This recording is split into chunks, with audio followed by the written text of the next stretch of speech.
आज Doubtnut app download करें। Doubtnut पर अपने सभी गणित, रसायन विज्ञान, भौतिक विज्ञान और जीव विज्ञान के डाउट्स का करो सफाया। बस प्रश्न की फोटो खींचो, एक ही प्रश्न को क्रॉप करो और तुरंत वीडियो सोल्यूशन पाओ। अभी डाउनलोड करें। हेलो स्टूडेंट्स, प्रश्न है गलत युग्म का पता लगाएं। तो ऑप्शन ए दे रखा है हमें शारीरिक अवरोध और लिख रखा है आगे की ओर जठरांत पथ को आश्रित करने वाली उपकला का श्लेष्मा आलेप। तो स्टूडेंट्स देखते हैं ये क्या है। यहाँ पर स्टूडेंट्स बात हो रही है सहज प्रतिरक्षा की।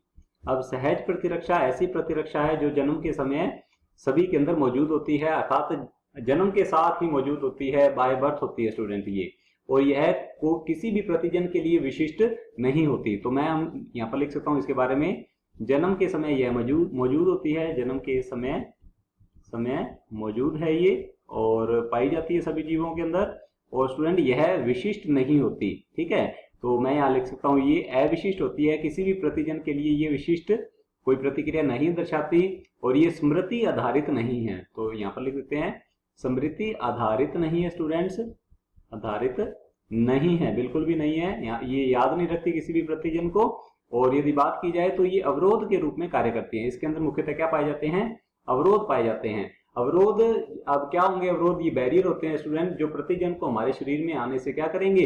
रोकते हैं। अब ये अवरोध जो है स्टूडेंट ये अलग अलग प्रकार के होते हैं। ये होते हैं शारीरिक अवरोध, अर्थात हमारे शरीर की संरचना ही ऐसी है जिस कारण अवरोध पैदा हो रही है। अब शारीरिक संरचना में क्या क्या आ जाएगा? मुख्यतः त्वचा आ जाती है स्टूडेंट, त्वचा और कोई भी उपकला के ऊपर पाई जाने वाली जो श्लेष्मा है, तो उपकलीय श्लेष्मा, उपकलीय श्लेष्मा। अब उपकला जो है कहाँ पाई जाती है स्टूडेंट, और श्लेष्मा जो है ये कहाँ होगी उपकला के ऊपर?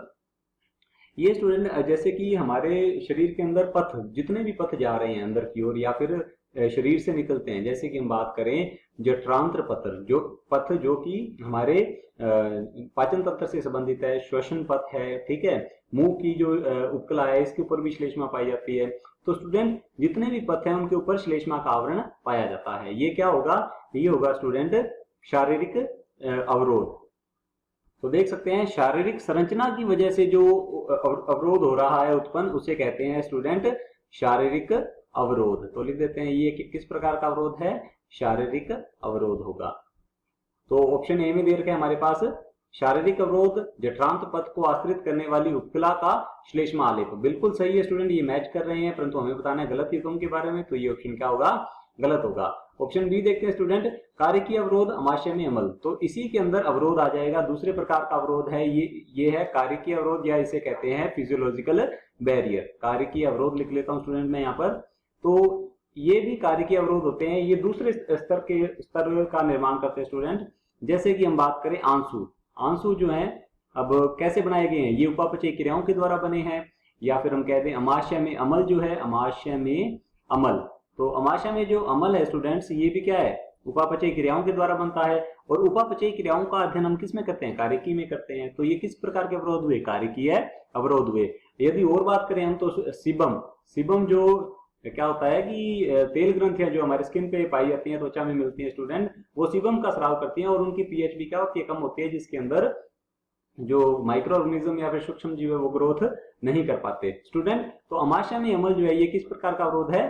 कार्यकीय अवरोध है। तो देख सकते हैं आप मैच कर रहा है, तो हमें आप गलत युग्म के बारे में बताना है। ये तो मैच कर गया, तो ये ऑप्शन भी क्या हुआ? गलत हुआ।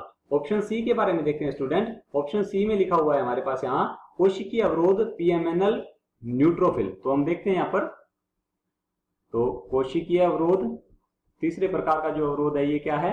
कोशिकीय अवरोध है। तो स्टूडेंट कोशिकीय अवरोध जो है इसके अंदर मुख्यतः क्या होती हैं? कोशिकाएं होती हैं, ये WBC होती हैं, और विभिन्न प्रकार के भक्षकाणु आ जाते हैं स्टूडेंट इसके अंदर। मुख्यतः हम कहते हैं भक्षकाणु आएंगे इसके अंदर। तो न्यूट्रोफिल जो है, तो यहाँ पर बात की गई है न्यूट्रोफिल की, और न्यूट्रोफिल जो है स्टूडेंट ये मुख्य भक्षकाणु होता है। तो ये भी क्या है? भक्षकाणु है स्टूडेंट। तो न्यूट्रोफिल भक्षकाणु है, और ये क्या करेगा? एंटीजन को या प्रतिजन को खाकर उन्हें नष्ट कर देगा। इसी तरीके से मोनोसाइट भी आ जाती है इसके अंदर। तो यहाँ पर लिखा हुआ है कोशिकीय अवरोध PMNL, अर्थात पॉलीमोर्फोन्यूक्लियर ल्यूकोसाइट, जो कि न्यूट्रोफिल का एग्जांपल ले रखा है। बिल्कुल सही है स्टूडेंट, तो ये भी मैच कर रहा है। न्यूट्रोफिल एक भक्षकाणु का काम करेगी, अर्थात कोशिका जो है वो अवरोध के रूप में कार्य कर रही है, तो ये मैच कर रहा है। तो ये ऑप्शन भी क्या हुआ? हमारा गलत हुआ। अब देखते हैं हम लास्ट ऑप्शन को, ऑप्शन डी है हमारे पास साइटोकाइन अवरोध। तो यहाँ पर मैं लिख देता हूं साइटोकाइन अवरोध, साइटोकाइन अवरोध। तो स्टूडेंट ये जो अवरोध है ये विषाणु संक्रमित कोशिकाएं जो है इंटरफेरोन नामक अलग अलग प्रकार के रसायनों का स्रावन करती हैं।